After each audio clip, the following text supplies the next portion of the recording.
Rapunzel, calm down your hair. Panibagong araw, panibagong ganap. Opo, kasi harvest time nga ngayon. After 5 years nga, nagbunga na din tong puno ng avocado namin, guys. At sobrang dami nga. Kaya nga naisipan naming ibenta at saka ipamigay yung iba. Nice! Thank you po. Pero pinadalan din natin yung mga lagi nakakaalala sa mga tiyanak, no? Nice. Kayo mga lagi nakasupport dito sa Facebook. Mga hindi nga marunong sumupport dyan. Don't worry guys, isusulat ko na lang kayo sa listahan. Death note kayo sa akin, ha? Kawawa. Gawa nga ako ng avocado mamaya. Pero ihahatid ko muna to si Kuya Kingking. Habang natutulog pa nga to si Mana, tatakasa ko muna. Bawal cellphone sa school. Hindi no, video lang kita. Ay, ang aga. Aga pa? Hindi, marami ng parents. Iba't para kamo kang konti. Pasok na tayo. Opo. May pulisman na naman, be. Aray ko! Ang daming pulis. Uwi na nga tayo sa bahay, no? Dahil nga tapos na tayo makapag-sharing is caring, sharing is fun. Gagawa naman tayo ng sarili nating dessert. Nga rin ako mga assistant dito.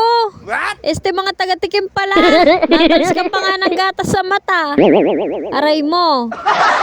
What? The windy here. So windy? Tamaan ka sa eyes? Yes. Nainggit na nga sa pinagagagawa ko. Kaya sabi niya sa akin, Mommy, please let me try this one. I want to mix it too by myself. ay halaka, naging strong and independent na nga yan siya. Pero mamaya-maya napagod din. Grabe nga tong nagagawa ko ng dessert, oh. Nagawa na tumitikim pa. Ano ka na, be? 2-in-1 ka ba? Kung gusto nyo nga i-hire sa alien, nako, wag nyo nang balakin. Malulugi lang kayo. Minsan kasi nag-iiba yung pagkatao nito. Avocado. Avocado. You said avocado. Avocado. Avocado. Taste it. Yummy. Pati yummy? Yummy. Yummy daw pero parang hindi.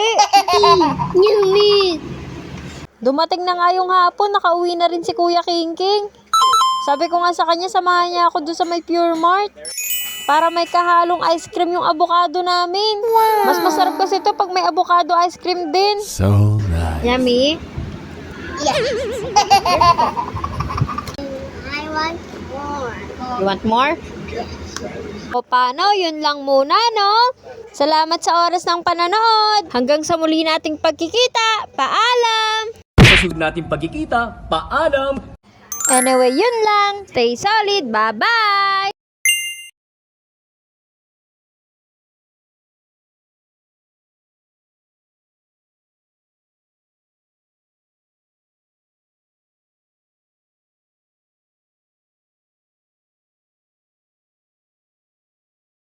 Nag-Goku na naman yan siya.